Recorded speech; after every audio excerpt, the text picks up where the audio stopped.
I am in a town called Hampi, floating across the Tungapadra River, and something that looks and feels like a giant upside-down acorn cap. I feel like Winnie the Pooh when he and Christopher Robin are floating through the floodwaters in an upside-down umbrella.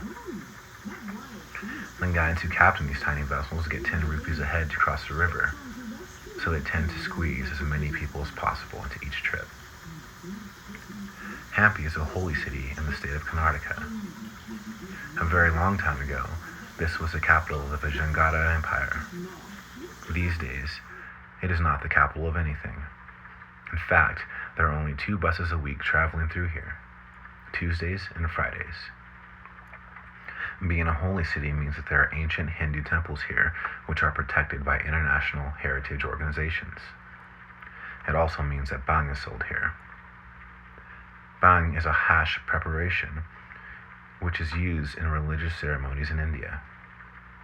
Despite its sometime use as an intoxicant, bhang is actually classified as an Ayurvedic medicine and not a drug. Whatever they call it, whether rolled into balls, dipped in chocolate, or mixed into a yogurt lassi, it gives a pretty good buzz. Bhang is considered by some Hindus to be a gift from the Lord Krishna, though it is often used in the worship of Shiva. How's that for gratitude? But back to the river, and this oversized acorn cap, which threatens to slip beneath the water with me in it.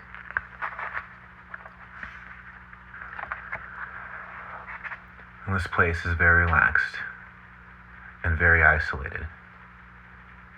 No trains travel here, so the only way in or out is a very long bus ride. This keeps the tourist traffic and the baksheesh beggars to a minimum. After a week of hard travel and the stickiness of the Goa family, I can finally relax again. For the first time in at least 4 weeks, there are no demands on my time or my money. For the first time since Jasmine, I am without traveling companions. In other words, I am free again. I wake at dawn and go for runs through the town, along the river and out towards the ancient ruins, coming back as the shopkeepers are starting to sweep away yesterday's energies from their storefronts and write today's blessings in chalk on the dirt ground. I rent a bicycle and ride through the ancient ruins. I wear a lungi and not much else. I go barefoot again as much as possible. I read books and hang out in cafes. I take naps. I watch the Indian women in their colorful saris hand-wash clothes by the river. I drink an occasional bhang lassi. I am not concerned with what comes next. And then she appears, with long dark hair, green eyes, a European accent, and an untraceable heritage, wearing gauze skirts and simple tank tops, sipping chai and reading Catherine Harrison. She has an almost pre-eternal ability to show up wherever I am, the chai wala, the food stall, and the upstairs cafe. Despite the intrigue I feel, I refuse to engage her. I have finally managed to untangle myself to exist here without strings, and I want to keep it that way. When she finds the gate to my secret garden anyway, she waits until the sun is down and I'm upstairs finishing egg korma and sipping a bang concoction. She comes out of a corner, like some kind of phantom, and slips quietly onto the bench across from me. She doesn't speak at first. Instead, she reaches over without asking and takes a sip of my lassi, her lips lingering on the tip of the straw just a moment longer than necessary. And then she looks up at me and says, "And then what happened?" Just like that. In my favor is the surprising clarity which the bhang provides. Weighing against me is her intoxicating presence. I do my best to lean on the former, to turn down the voice of my second chakra. She realized she had mistaken him for someone else, someone who was looking for a dinner companion. I answer with uncharacteristic calm and wit. "Who are you hiding from?" comes her second attempt. "Who says I'm hiding?" "Well, aren't you?" If I am hiding, it's from no one in particular. Not even yourself. Who are you? Who do you want me to be? Where did you come from? You should know. It was apparently you who summoned me here. Summoned? Seriously, who are you? Who talks like that? She doesn't answer. Instead, she takes another sip of my drink. And then she says, "Come on, let's go for a walk." I need to pay the check, I plead, as if going with her were suddenly a foregone conclusion despite my resistance. When did that happen, I wonder? It's settled already, she says in a calm, matter-of-fact voice. We descend the stairs and walk together through the dimly lit streets and past the chai stalls and the closed shops. It's safe to say I have no idea what I am doing. It's as if she has dared me to come with her, and I have accepted the dare simply to show I'm not a coward. We are walking mostly side by side, but she is definitely leading. We wander out of reach of the lights of the small village and down towards the river. We say almost nothing, which feels both natural and uncomfortable. When we reach the water, she leans back against a large boulder. The half moon is suspended over the water, making sparkle everything with any thought of reflectivity, turning the landscape of river and rocks into a field of diamonds shimmering in the darkness. She looks up at me from her resting place, and her eyes mirror the moon's tricks. "What is it you want?" she asks, simply, sincerely. "Shouldn't that be my line?" I ask. "Didn't you seek me out? You've come here looking for something.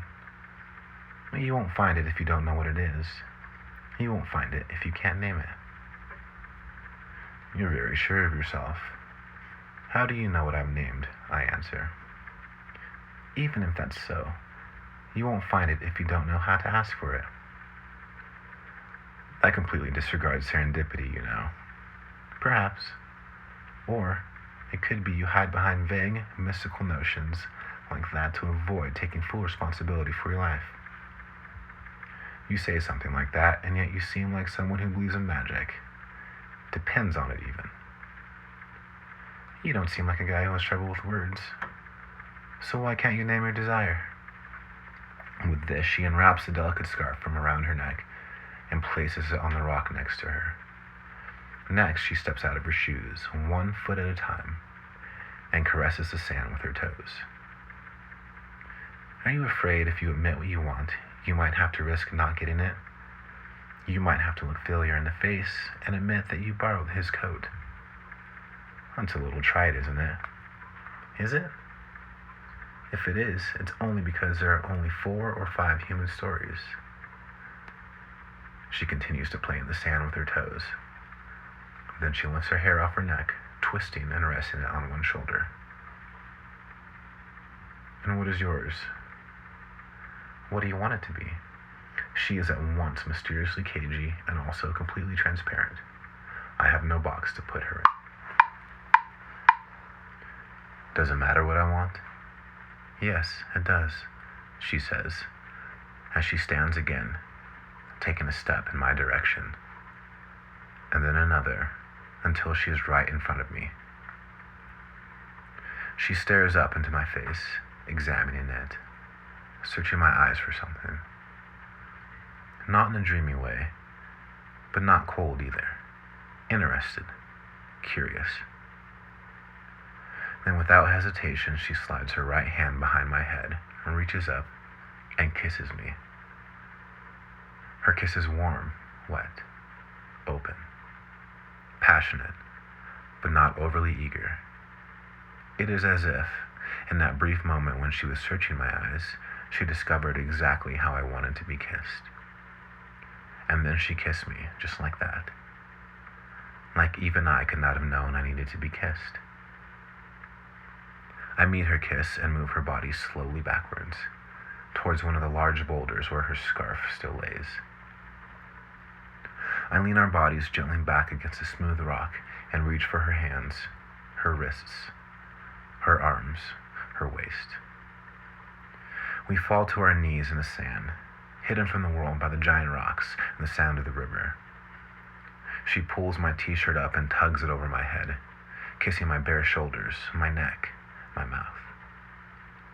Then she leans back and pulls her own shirt over her head, revealing her breasts in the moon's candlelight. Slowly but eagerly, we begin the feast. We start to envelop each other, to take on each other's skin. When we finally come to rest, I help her up and wrap her loosely in her discarded clothes. We move quickly back to my room, where we immediately drop our gathered clothes and start again. We continue on into the night until sleep overcomes us both. When I wake up, the sun had already been at work for hours. Bright beams press themselves into cracks and through worn curtains. I turn away from the window and towards the door. In my half-sleep, the night before comes rushing back at me, and all at once I realize I am the only one in the bed. Though I am looking directly at the empty side of the bed where she lay before, I reach out my hand anyway to touch the bare sheets. For a moment, I wonder if I have blurred dreams in reality again. Then the door creaks open and she sneaks back in, her wraparound skirt pulled up over her chest. I watch her bare feet come towards me across the concrete floor. When she reaches the bedside, she sets down 2 small cups of chai, and then she drops her wrap and slips back under the sheets with me. I'm pretty sure I'm dreaming. Ounce for ounce, inch for inch, grace for grace. She has to be the most beautiful creature I've ever seen. Surely I'm dreaming. We stay in the room, making love and napping, until the sun is nearly set again. Hunger finally drives us out into the shadowy streets. We find a food stall that serves talas and devour 2 plates and half a dozen chapati. We drink more chai, and when we are finished, we go for another walk down to the river. When we get to the place where the boulders are, where all this delicious indulgence began, where we are sheltered from the eyes of the town, she begins to undress again, dropping her clothes as she goes. She is standing by the riverbank in the light of the half moon, and I am paralyzed by her beauty. Then she turns to me and says, "Come on, let's take a bath."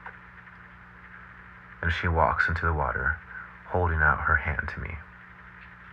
Without much thought or hesitation, I too shed my skin and follow her into the river. If I thought she couldn't get any more beautiful, I was wrong. Glistening wet and sparkling in the moonlight, she is a goddess touched down on earth. I don't have any idea what is going on anymore. I don't know if I'm dreaming, and I don't care. If none of this is real, I never need to know. I have reached the Tori. I have touched the sun.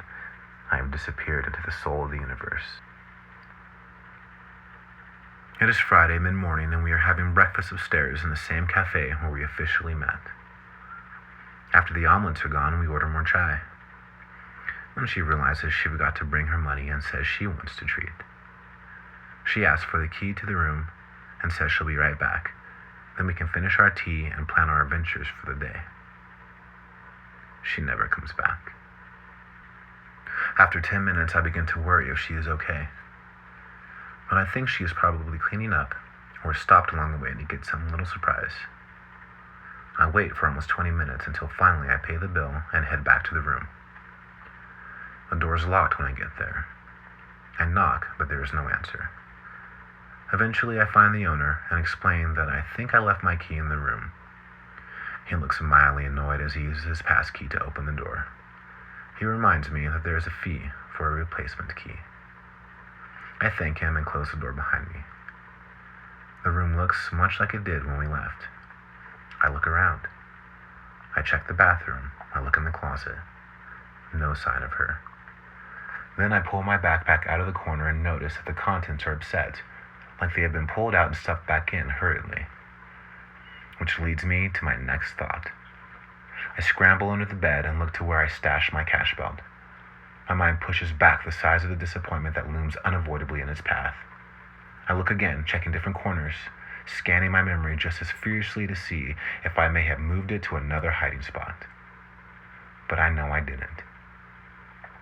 And then I remember that it's Friday. I bolt for the door and run at full speed the several blocks to the bus station. Out of breath and crazy-eyed, I ask the man behind the counter when the next bus is scheduled to leave. Looking amused, he says, "Next Tuesday, 11 o'clock. I search the wall for the schedule and check the clock. According to the log, the last bus left 15 minutes ago. Adrenaline seeps from my veins all at once, draining into the invisible underworld. I scuff my way through the dirt streets for a while, stopping in a small chai stall, not knowing what to do next. An old and wrinkled man in a dingy blue shirt serves me a scalding hot glass of chai as he tells me I am looking more forlorn than usual. I don't recognize him. I don't remember stopping here before.